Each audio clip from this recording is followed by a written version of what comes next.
The best of Money Matters. The Big Story. Welcome to The Big Story. I'm Hong Bin Jung. 170 million Americans are on TikTok, but maybe not for much longer. The clock is ticking for the massively popular social media platform as the app is due to be shut down in the U.S. in just a couple of days. On January 19th, to be exact. As a potential ban looms, speculation over where TikTok users would migrate if a ban were to take effect has centered around alternatives like YouTube Shorts and Instagram Reels. However, one Chinese-owned app has crept to the top of the App Store's free downloads. It's called Xiaohongshu, or Little Red Book. Some creators, or TikTok refugees, they're being called on the platform, are opting for RedNote to fill the impending TikTok void. Now, is RedNote the next TikTok? And what does it mean for the fate of TikTok in the U.S. after January 19th? Could a U.S. entity buy TikTok's U.S. operations? And the biggest question of all, would ByteDance sell its most successful app? Well, joining us today to share his insights is Pushan Dutt, who is a professor of economics and political science at INSEAD. Professor, welcome back to the show. Thank you for having me. Thank you so much for joining us, Professor. Now, a years-long battle over TikTok's fate in the U.S. could finally end this week with the deadline for a sale or ban of the popular video-sharing platform just days away. Where do things stand right now? Are we any closer to knowing the fate of TikTok? So I think this is going to take much longer than we anticipated. So TikTok took its case all the way up to the Supreme Court, and in fact, the case was fast-tracked. So we should expect a verdict by January 19th. Now, based on the questions at the Supreme Court hearing, it seems that the Supreme Court is very unlikely to overturn the ban. So the question is what happens next? So it's true, even if the ban goes into effect, it is not the case that TikTok will go dark. You know, the law only prevents the updating of TikTok on the platform. Maybe the web versions of TikTok will stop working for the U.S. customers. But it's very likely that, TikTok will start renegotiating with the Trump administration starting January 20th. And this would, and where that will go is anyone's guess because, Trump seems to be quite chaotic and random. So the big uncertainty, I think, is what will the Trump administration do? Now, will TikTok divest? They won't because Beijing has the final say according to a new export control law. And from China's perspective, I think they're going to stand up strongly to the new administration because, if they show weakness, then they might think that Trump will, impose tariffs on them and on other dimensions, their negotiating position will be weakened. So a long way to go before the saga settles. I mean, U.S. President-elect Donald Trump has asked the U.S. Supreme Court to delay an upcoming TikTok ban while he works on a so-called political resolution. Can the people rely on Mr. Trump to save TikTok, or did he just say this, that he will save TikTok just to gain, positive attention from the youths? I mean, didn't he move to ban TikTok back in 2020? Yeah, he was the first one who tried to ban TikTok, but was blocked by the courts. As a result, they actually went through Congress, right? So, and now once it's a law, it's on much more solid grounds. Now, can Trump just come in and through an executive order save TikTok? He cannot do that because it's a law, and if it's upheld by the Supreme Court, he just cannot, change his mind. But with Trump, of course, one never knows. Why did he change his mind? Because I think some people told him he's actually quite popular on TikTok, which sounds ridiculous because such a consequential decision rests on Trump's belief whether he gets more likes on TikTok or not, right? Yeah. Now, he does have some options. The Republicans control the U.S. House and the Senate, so they could change the law. But this is going to take time, and it's not clear to me that there will be support because there was bipartisan support for the bill, right? The second thing he could do is he could simply refuse to enforce the ban. He could tell his Justice Department, don't do anything. He could tell Apple and Google, keep the app on the store and we will not do anything to you. But I think Apple and Google will be risk averse because they will run this risk that, the Democrats take control of the legislature. And a third way that Trump could do this is he could simply declare that the app is no longer under Chinese control, which is a low probability event because it would create a media firestorm. But these are the kinds of events that Trump relishes. I see. Well, as we've all seen all over news outlets and social media in the last few days, over 500,000 TikTok users have migrated to Chinese social media platform Xiaohongshu, also known as RedNote. Now, U.S. downloads of RedNote were up more than 200% year over year this week and 194% from the week prior, according to estimates from app data research firm Sensor Tower. What do you think about the growing popularity of Xiaohongshu or RedNote in the U.S. signals about, American users' attitudes toward TikTok's potential ban? I mean, they're calling this an act of defiance. So will this so-called act of defiance have any impact on the ban? I don't think so. I think people will just ignore this. This reminds me a little bit of these meme stocks which now and then pop up where everyone suddenly starts writing about it and it's all vibes and social media and things like that, and people discussing it. We should also be a little bit careful about percentage numbers because, if you start from a low base, it looks as if, the jump has been huge, massive in terms of percentage. So I think the thing I would take away from this is that the Americans really like this platform. It's an integral part of their social media life, and they're going to be very annoyed, at least in the short term, if TikTok goes away. I see. Well, given that RedNote has no ties to ByteDance, do you think it's a viable alternative to TikTok for U.S. users who are concerned about data privacy? The basic concern still doesn't go away, right? It is still a Chinese company.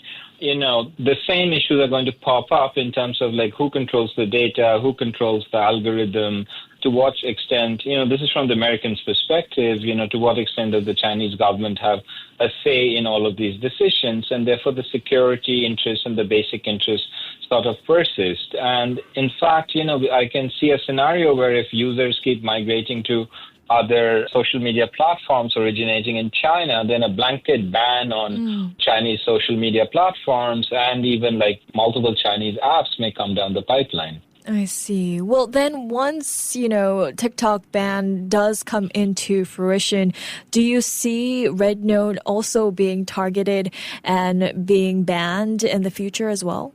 Absolutely. As I said, the same concerns persist. Of course, politicians are not that nimble. We saw that the law itself was passed about a year ago for TikTok, and it's taken about a year to work its way up to court. So, it could be the case that, until unless there is something like a blanket ban, people keep migrating over to other social media platforms. But at the same time, I think we should not put too much, weight on a blanket ban, because a blanket ban gets into really hairy territory in the U.S. in terms of free speech grounds, First Amendment restrictions. So, narrow bans, the Supreme Court and the judicial system is likely to approve, but broad bans are unlikely to be approved. But at the end of the day, people and businesses will be determined to, find workarounds to access banned services. Wouldn't this be even worse for national security? Yes, of course. There are not just national security concerns. For instance, we know that when Russia tried to influence the U.S. elections in 2016, they worked through U.S. social media platforms, right? And there have been, again, allegations of different countries trying to influence the politics of the domestic politics, and they do it through domestic social media platforms. So it's more or less like a whack-a-mole game, right? It's very difficult to actually control this. Other workarounds that people will sort of adopt in this case is through VPNs, through Tor browsers and things like that. So it's very difficult in today's world to completely, stop the influence of international platforms or even domestic platforms. I see. Earlier this week as well, it was reported that the Chinese government is considering a plan for Elon Musk, who also bought Tesla, aka X, to acquire TikTok's U.S. business. It's worth noting that Musk's electric vehicle company Tesla, his largest business, does a significant amount of business in China. So, Professor, do you see any logical reasons why Mr. Musk, ByteDance, and China might all find it in their best interest to facilitate a sale of TikTok's assets to the ex-owner? So when I saw this idea, I was actually quite impressed that someone is playing three-dimensional chess out there. And so selling it to Musk does make sense in a somewhat bizarre way for a couple of reasons, right? First, it would please Trump, right, as it would make Twitter X more powerful and Facebook, Instagram less powerful. And, Trump has a visceral dislike of Mark Zuckerberg, who he continues to dislike, while Musk seems to have moved in with Trump. Musk would also like this because, his platform, Twitter or X, is in trouble because advertisers are fleeing and the content and the experience has deteriorated sharply. And of course, from the Chinese perspective, they might feel that they are able to, influence Musk better because he's beholden to them, as you said, because of all his investments, battery factories, Tesla factories. But I think there is one more option which people might consider. We can actually consider a scenario where TikTok actually sells not to Elon Musk, but to Trump Media. And it merges with Truth Social, because this is a way to actually reward Donald Trump and his family. And Trump is very much open to such cronyism as long as it enriches him. So maybe that's another way, low probability event, but that's another way to think about it. But acting against all of this is, don't think that the Chinese will be that interested in getting rid of one of its crown jewels of technologies and just letting it go to the Americans. So even if TikTok merges or gets acquired by a U.S. investor, because, as you said, the numbers are very big, it is likely to go without the algorithm, which is the most valuable part. I see. Well, Professor, if you had to eyeball it, how much would ByteDance be willing to sell TikTok for? I mean, will it be in the range of the $44 billion that Musk paid in 2022 for Twitter? I think it would be higher. Valuation is always tricky, especially for private companies. So the best estimate we have for TikTok's parent company, ByteDance, is that it itself values itself at about $300 billion. And the way we sort of back out this number is because in December of 2023, it offered a share buyback program. So it said, okay, we are going to sell we are willing to buy $5 billion worth of shares from its investors at a price of $160, which is approximately $300 billion. So now the question becomes that how much are the U.S. assets worth? The U.S. is its second largest after Indonesia in terms of the number of daily users. So a ballpark figure, therefore, would be about $100 billion, which is more than twice what Musk paid for Twitter. And Musk actually paid a whole lot more for Twitter than it was actually worth it. But I think going forward, it will be even worth more because these media platforms have what economists call network effects, in the sense that more people use it because more people are using it, right? Everyone's on the platform because everyone else is on the platform. So over time, they become bigger and bigger and more valuable. I see. I mean, let's say TikTok is banned or sold to the U.S. Now, TikTok had an estimated $10.1 billion in U.S. Advertising revenue last year and could score $12.8 billion this year, according to analysts at Benchmark. So, Professor, with the looming TikTok ban, do you think the platform's U.S. advertising revenue will be absorbed by Meta and Alphabet entirely? So I think, all of these companies will benefit in terms of getting the advertising revenues. I think that the one which will benefit, of course, is YouTube, owned by Alphabet, right? So Facebook is the biggest platform right now in terms of 3 billion users, followed by YouTube. And YouTube also has these YouTube Shorts, which is sort of an inferior version of TikTok. So the kind of thing that TikTok has, there are many copycat versions of that on Instagram, on YouTube Shorts, and even Twitter X has a copycat version, though now this is full of violence, racism, and ultra-right-wing propaganda. So between, I think, YouTube, Instagram, Facebook, and even Snapchat, a lot of the ads will be absorbed. We saw this a little bit when TikTok lost in the U.S. Court of Appeals, which is the second highest court in the U.S.